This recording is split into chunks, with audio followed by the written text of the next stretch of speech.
परमात्मा और आज के साइंस के बीच में, कोई शास्त्र और साइंस दोनों के बीच में जब भी कोई डिस्टेंस दिखे, जब भी कोई अंतर दिखे, जब भी कोई डिफरेंस दिखे, जब भी कोई ओपिनियन चेंज होता हुआ दिखे, तब हमें सिर्फ एक बात पर विचार करना है।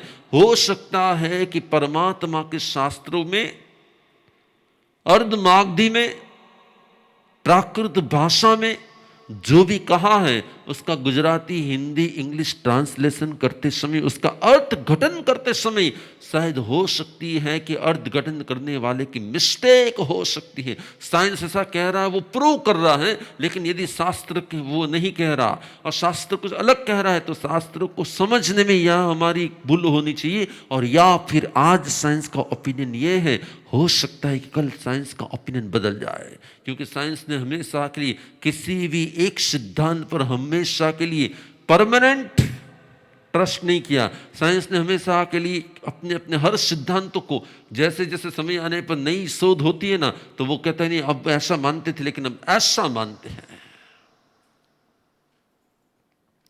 सर्वज्ञ ने कभी एक ही सब्जेक्ट में दो ओपिनियन नहीं दिए हैं। सर्वज्ञ ने कभी भी एक ही सब्जेक्ट के लिए दो सिद्धांत नहीं बताए हैं।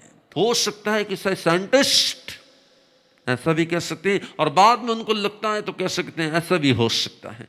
मेरे सर्वज्ञ ने जो कहा, वर्ल्ड के इतने सारे तथ्य को जो उन्होंने कहा वो सत्य साबित हो चुके हैं।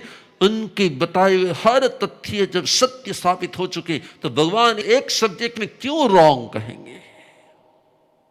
इसलिए हो सकता है कि सर्वज्ञ की बातों को समझने में, सर्वज्ञ की बातों को समझने में हमारी ओर से कोई चूक होती हो, सर्वज्ञ की बात को समझने की हमारी क्षमता ना हो, और इसलिए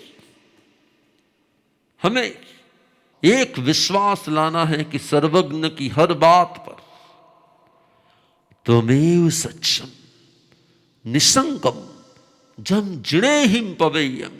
जिनेश्वर भगवान ने जो कहा है ना, जिनेश्वर भगवान ने जो कहा है, उसमें मुझे डाउट नहीं करना है, उसमें मुझे कोई शंका नहीं करनी है। हाँ, उसको बार बार समझने का प्रयत्न करना है।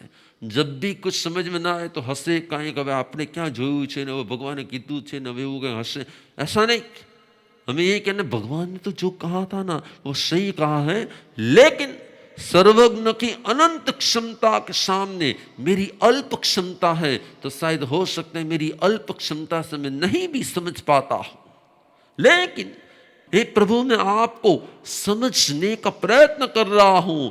मेरी समझ में कमी हो सकती है, लेकिन आपके सत्य में कोई निसंग भाव से मैं श्रद्धा करता हूं।